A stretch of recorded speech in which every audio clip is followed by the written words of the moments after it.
under the fading streetlights, a true account of how a quiet neighborhood transformed overnight, where strangers became friends, old buildings found new purpose, and every step down the sidewalk reveals a layer of history, waiting to be remembered and retold for generations to come. The first thing I noticed when I moved to Elm Grove was the streetlights. They were old, probably installed sometime in the 1960s, and half of them flickered with the uncertain rhythm of fluorescent bulbs nearing the end of their useful life. The other half had simply given up, leaving entire blocks wrapped in shadows that made evening walks feel like journeys into the past. It was October 2018, and I'd just bought a small house on Birch Street for a price that seemed too good to be true. My real estate agent, Carol, had been honest about why. The neighborhood's been in transition for about 10 years, she'd explained as we stood in my future living room, looking out at the empty lot across the street where a house had been demolished but never replaced. It's not dangerous, just forgotten. The city's been focused on development downtown, and places like Elm Grove kind of got left behind. She wasn't wrong. Half the houses needed significant repairs. The corner grocery had been closed for 3 years, its windows covered with newspaper and graffiti tags. The small park at the end of my block featured rusted playground equipment and overgrown flower beds that hadn't seen maintenance in recent memory. But something about the neighborhood called to me. Maybe it was the mature oak trees that lined every street, creating natural canopies that turned sidewalks into tunnels of green. Maybe it was the mix of architectural styles, 1920s bungalows sitting next to 1950s ranches and the occasional Victorian that had somehow survived urban renewal. Or maybe it was the sense of possibility I felt walking these quiet streets, imagining what they might become with a little attention and care. I was 35, recently divorced, and starting over in a new city after a career change that had taken me from corporate consulting to freelance graphic design. I needed a place that felt like home but didn't carry the weight of past disappointments. Elm Grove, with its faded charm and uncertain future, seemed perfect for a fresh start. My first few weeks were lonely in the way that new neighborhoods always are. I waved to neighbors I didn't know, walked past houses where I could hear dinner conversations and television programs, but felt no connection to the lives being lived behind those doors. The only person I'd actually spoken to was Mrs. Chen, an elderly woman who lived in the house next to mine and spent most afternoons tending a garden that seemed to defy the general neglect surrounding it. "You're the one who bought the Morrison place," she'd said the day I introduced myself, not really a question. I wondered who would finally take it on. That house has good bones, just needs someone to love it back to life. Mrs. Chen had lived on Birch Street for 47 years, she told me. She'd raised 3 children in her small house, watched neighbors come and go, and seen the neighborhood slowly empty as young families moved to newer subdivisions and elderly residents passed away or moved to assisted living. "Used to be you couldn't find a parking spot on this street," she said, gesturing toward the empty spaces that lined the curb. "Block parties every summer, kids riding bikes until the streetlights came on. Now look at it." She wasn't bitter, just matter-of-fact about the changes she'd witnessed, but I could hear the longing in her voice for the community that used to exist. That conversation stuck with me as I worked on renovating my house, stripping old wallpaper and refinishing hardwood floors while getting to know the rhythms of my new street. I learned that the man in the blue house 3 doors down left for work at exactly 6:45 a.m. every morning. The young couple across the street owned 2 cats who liked to sit in their front window. The house on the corner had been empty for 2 years, though someone still came by weekly to mow the small front yard. I was painting my front porch one Saturday afternoon in November when a woman stopped on the sidewalk to watch me work. "That color looks great," she called out. "Really brightens up the whole block." I climbed down from my ladder to introduce myself. Her name was Sarah Martinez, and she just moved into the rental house 2 blocks over with her 10-year-old daughter. "We're still getting settled," she said. "Sophia keeps asking when she's going to meet other kids in the neighborhood, but honestly, I haven't seen many families around here. I've only been here about a month myself," I admitted, still figuring out who's who and what's what. Sarah laughed. "Well, if you figure it out, let me know. I keep thinking there must be more people living here than it seems like. All these houses can't be empty." That conversation planted an idea that grew over the following weeks. What if Sarah was right? What if there were more neighbors than any of us realized, but we just weren't connected to each other? I started paying closer attention during my evening walks, noting which houses showed signs of life, lights in windows, cars in driveways, the small indicators that people were home behind those closed doors. I counted at least 30 occupied houses within a 3-block radius of my own, but I'd only spoken to 2 neighbors. In December, I decided to do something about it. I designed and printed simple flyers on my home computer. Elm Grove Neighborhood Coffee Hour, Saturday, December 15th, 10 a.m. My house, 412 Birch Street. Come meet your neighbors and share ideas for our community. Coffee and donuts provided. I delivered them to every house that showed signs of occupancy, feeling slightly ridiculous, but also excited about the possibility of connecting with people I'd been living near but not knowing. The morning of the coffee hour, I made 3 pots of coffee and bought enough donuts for 20 people, while secretly hoping that at least 5 would show up. By 10:30, my living room was packed with 16 neighbors I'd never met. There was David Kim, a software engineer who worked from home and had been living in Elm Grove for 5 years. Maria Santos, a retired teacher who'd moved to the neighborhood 6 months earlier to be closer to her daughter's family. James and Patricia Wilson, who'd bought their house in 1987 and watched the neighborhood change through 3 decades of ups and downs. Most surprisingly, there was Sophia Martinez, Sarah's 10-year-old daughter, who immediately bonded with Mrs. Chen over their shared love of gardening. "I know how to grow tomatoes," Sophia announced. "My mom taught me at our old house. Tomatoes are good," Mrs. Chen replied seriously. "But, have you ever grown herbs? I could teach you about basil and cilantro." As conversations developed around my living room, I realized that everyone had been feeling the same isolation I'd experienced. People wanted to know their neighbors, but hadn't known how to make connections in a neighborhood that seemed to lack any central gathering place or shared activities. "We used to have a corner store where people would run into each other," James Wilson explained, "and the elementary school drew young families. But when both of those closed, we lost the natural places where neighbors met." "The park could be a gathering place," suggested Maria Santos. "But it needs work. The playground equipment is falling apart, and those flower beds are completely overgrown. I've been wanting to do something about the streetlights," added David Kim. "Half of them don't work, and it makes evening walks feel unsafe." By the end of the morning, we'd formed what Sarah jokingly called the Elm Grove Improvement Society, with plans to meet monthly and tackle small projects that might help restore some sense of community to our neighborhood. Our first project was the park. Over the course of 3 Saturday mornings in January, 12 neighbors showed up with gardening tools, trash bags, and a determination to reclaim the small green space that sat at the heart of our neighborhood. Mrs. Chen directed the garden restoration with the authority of someone who'd been growing things for 7 decades.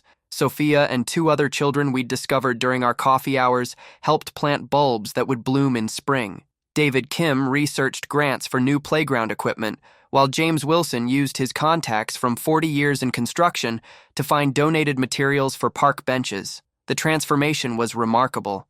What had been an eyesore became a space where people wanted to spend time.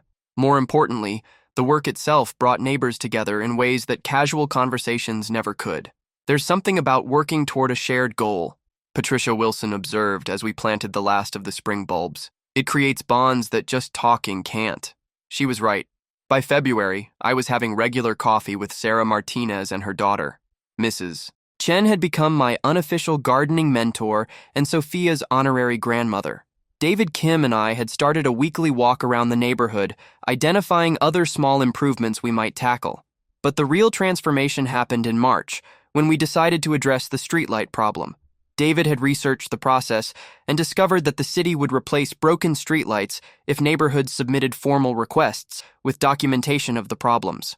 The catch was that the process required significant paperwork and follow-up, the kind of bureaucratic persistence that was easier to manage with multiple people sharing the workload. We divided the neighborhood into sections, with pairs of neighbors responsible for documenting every broken or missing light in their area.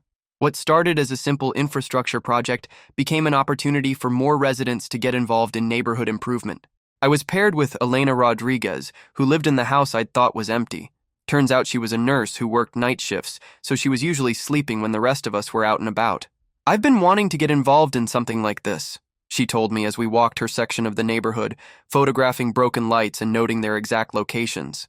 "I just never knew how to connect with neighbors when my schedule is so different from everyone else's." The Streetlight project introduced us to even more residents, families with young children who were concerned about safety, elderly neighbors who had stopped taking evening walks because of the poor lighting, and renters who hadn't felt empowered to advocate for infrastructure improvements. By April, we'd submitted documentation for 37 broken or missing streetlights across a 6-block area. The city's response was faster than anyone expected. They scheduled repairs for the first week of May.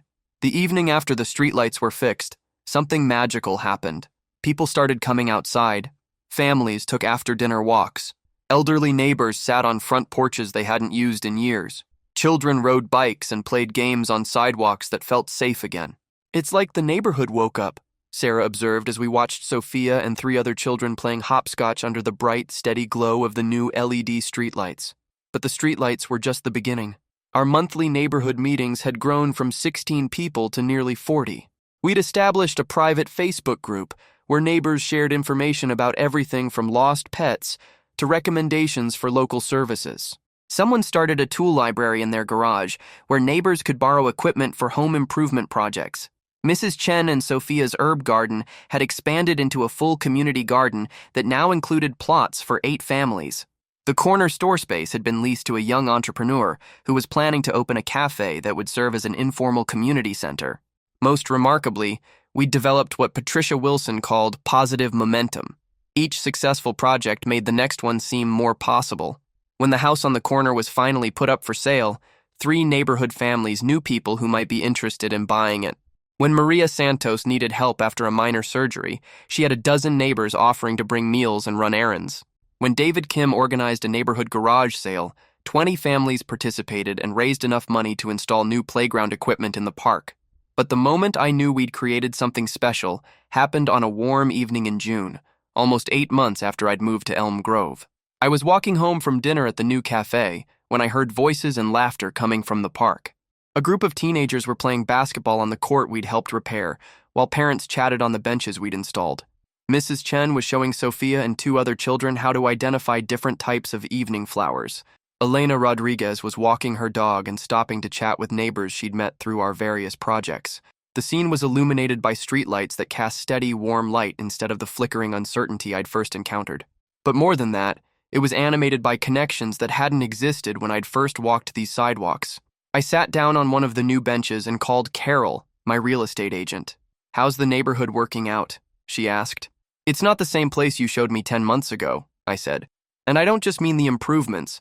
The whole character of the community has changed." "Really? What happened?" I thought about how to explain the transformation we'd witnessed and created. "People started talking to each other," I said finally. "Everything else grew from that."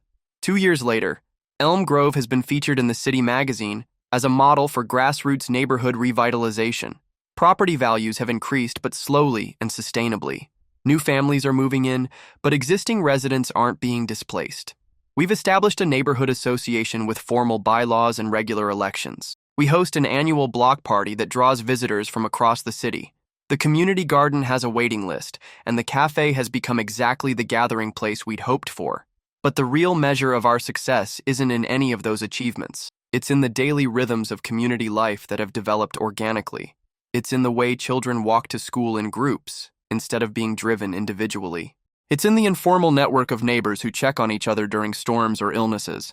It's in the evening conversations that happen naturally when people run into each other on sidewalks they actually use. Most importantly, it's in the understanding we've developed that neighborhoods don't just exist.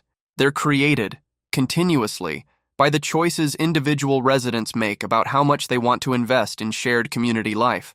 The story of Elm Grove's transformation has been documented by urban planning researchers interested in how communities can revitalize without gentrifying, how residents can take initiative when city resources are limited, and how small improvements can cascade into larger changes. But for those of us who live here, the story is simpler and more personal.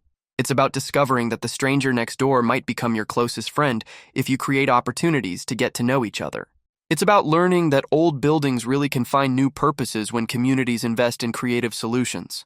It's about realizing that every step down the sidewalk reveals layers of history, not just what happened in the past, but what's being written right now by people who care enough to shape their neighborhood's future. Mrs. Chen, now 83, has become the unofficial historian of our community's recent transformation. She keeps photo albums documenting our projects and maintains detailed records of who contributed what to each initiative. "People need to remember how this happened," she told me recently as we sat in the community garden, watching Sophia, now 12, teach younger children how to transplant seedlings. Not so they can copy it exactly somewhere else, but so they understand that change is possible when neighbors decide to work together. She's right. The specific improvements we made, the streetlights, the park renovation, the community garden, were less important than the process we developed for identifying shared goals and organizing collective action. But beyond the practical lessons, there's something more profound about what happened under those fading streetlights. We discovered that community isn't something you find. It's something you build, one conversation at a time, one small project at a time, one decision at a time to invest in the place where you live and the people who share it with you. Tonight, as I write this, I can hear children playing outside my window. The new LED streetlights cast steady pools of light that make evening activities feel safe and welcoming. Neighbors are walking dogs, watering gardens, and having the kind of casual conversations that create the fabric of community life. Elm Grove has transformed overnight in the sense that change, once it began, happened faster than anyone expected. But it has also transformed over years of sustained effort, with each small improvement building on the last. The neighborhood I live in now bears little resemblance to the one I moved to in 2018, but every step down these sidewalks still reveals layers of history, the history of what was, the history of what we've built together, and the history that's still being written by every person who chooses to call this place home and work to make it better. Under streetlights that no longer fade but shine bright and steady, a quiet neighborhood found its voice. And that voice continues to tell a story of what becomes possible when strangers become friends, when old buildings find new purposes, and when every resident takes responsibility for writing the next chapter of their community's history. This is that story, retold for generations to come who might wonder how ordinary people in an ordinary neighborhood created something extraordinary simply by deciding that where they lived mattered enough to invest their time, energy, and care in making it better. The streetlights still shine every evening, illuminating not just the sidewalks, but the proof that small actions can create lasting change when neighbors choose to build community together.